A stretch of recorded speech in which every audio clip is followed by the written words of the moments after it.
Terima kasih Anda masih bersama kami di Kompas Petang. Saudara, polisi terus menyelidiki kasus penemuan kerangka manusia dalam pohon aren di Kabupaten Serdang Bedagai, Sumatera Utara. Penyelidikan dilakukan dengan otopsi. Otopsi dan uji forensik dilakukan untuk mengetahui penyebab kematian korban.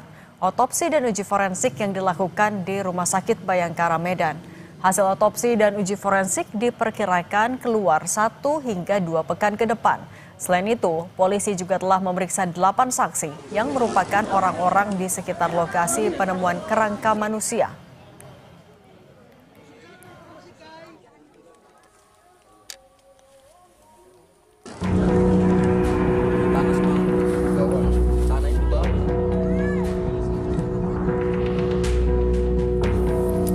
Selasa 9 September lalu, warga di Kabupaten Serdang Bedagai, Sumatera Utara digegerkan dengan penemuan kerangka manusia di sebuah pohon aren yang tumbang. Selain kerangka manusia, ditemukan juga celana dan pakaian. Setelah adanya temuan warga, polisi turun untuk membawa barang bukti kerangka manusia dan pohon aren ke Puslapfor Polda Sumut untuk uji forensik. Polisi juga melakukan olah TKP. Namun untuk kerangkanya sudah kita bawa ke Lapor, ya, forensik di Polda Sumut untuk dilakukan uji forensik, dan saat ini kita akan melengkapi sampel dari warga yang diduga adalah keluarganya, yang kemudian akan dicocokkan dengan kerangka yang ditemukan di tempat ini. Untuk mencari identitas korban, polisi juga mengambil sampel warga yang mengaku kehilangan anggota keluarganya untuk dicocokkan dengan kerangka manusia yang ditemukan.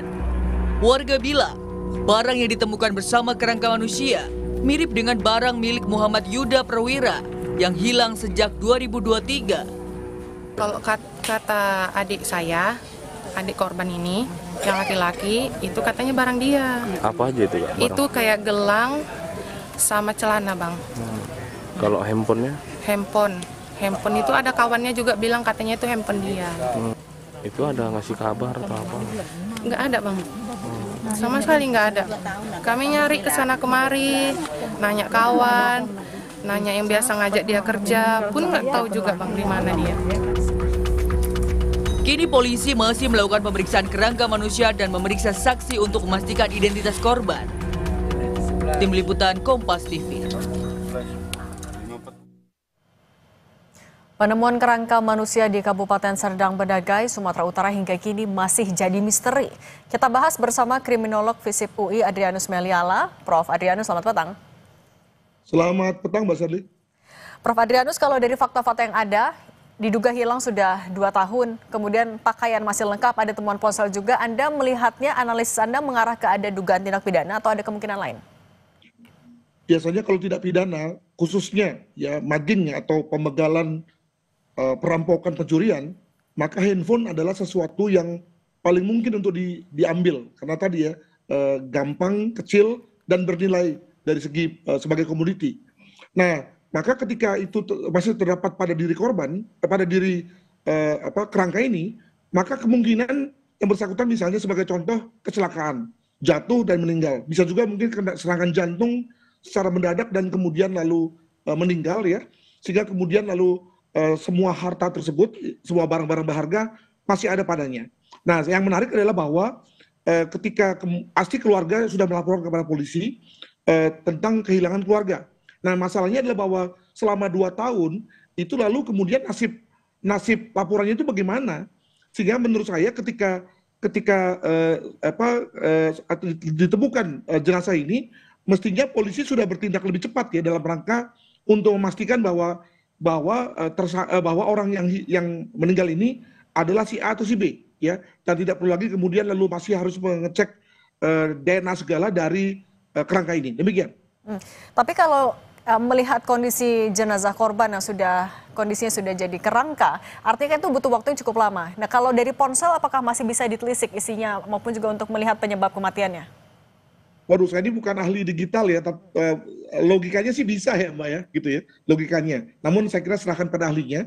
Namun juga dari segi DNA memang adalah satu eksperimen, satu metode forensik yang memang canggih sekali, Hanya masalahnya dua. Pertama butuh waktu dan kedua tidak ditemukan, tidak ada pada semua Polres ya, dengan kata lain harus dilarikan dibawa ke Medan. Itu pun juga jangan lupa bahwa DNA tersebut harus dicocokkan, dengan kata lain ada pemeriksaan apa namanya antemortem dulu ya, dengan misalnya ada anggota keluarga yang sudah mengaku bahwa itu adalah kemungkinan keluarganya masih menyimpan pakaian korban ya, atau pakaian orang yang meninggal itu, misalnya bajunya atau pakaian yang belum dicuci misalnya, untuk kemudian dicari kemungkinan DNA-nya. Nah itulah kemudian dicocokkan. Masalahnya adalah bahwa jangan-jangan selama 2 tahun itu lalu kemudian keluarga itu lalu sudah membuang, atau kalaupun tidak dibuang sudah dicuci semua gitu ya.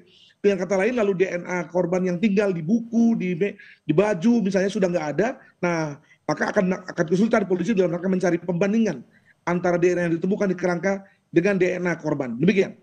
Prof, tapi kalau ya sudah seperti ini kondisinya, apa yang harus dilakukan, apa yang harus diprioritaskan polisi untuk mengungkap kasus ini? Ya, saya kira prioritas dalam rangka penemuan jati diri korban, artinya siapa ini, ya, itu menjadi yang paling utama. Yang kedua tentu diteruskan dengan apa yang menjadi penyebab mati ya. Itu pun juga sudah agak sulit karena tadi seluruh yang sel-sel bagian-bagian lunaknya sudah seperti tanah semua ya. Maka bagaimana kemudian misalnya polisi bisa tahu tentang apakah ada keracunan atau ada luka tusuk, luka masuk misalnya, tentu tidak bisa lagi. Jika misalnya ada kerusakan pada tulang, ya misalnya ketika luka tusuk itu misalnya menyentuh tulang, maka bisa diperkirakan tentang sebab mati ya. Itu pun juga tentu masih bersifat guessing.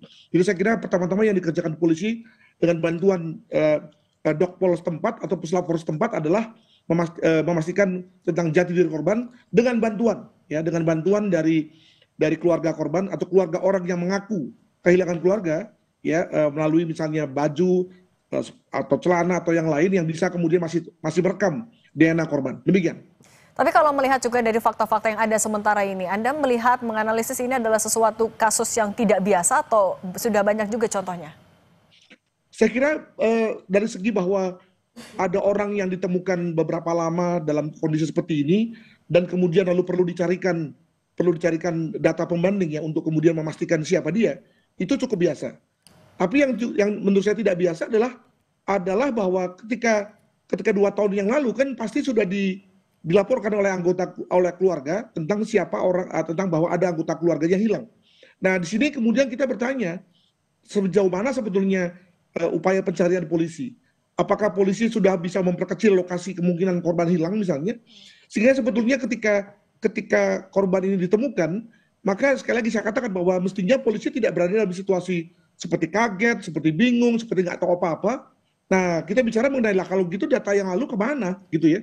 Nah ini yang lalu membuat kita menjadikan semacam wake up call lah gitu ya, wake up call bagi polisi untuk memperbaiki administrasi ketika ada orang yang melaporkan hilang dan baru kemudian ditemukan setelah beberapa lama.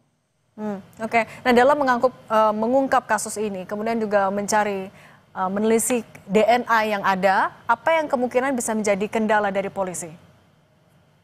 Ya, tadi saya katakan bahwa dengan sudah tinggal kerangka, maka apakah lalu kemudian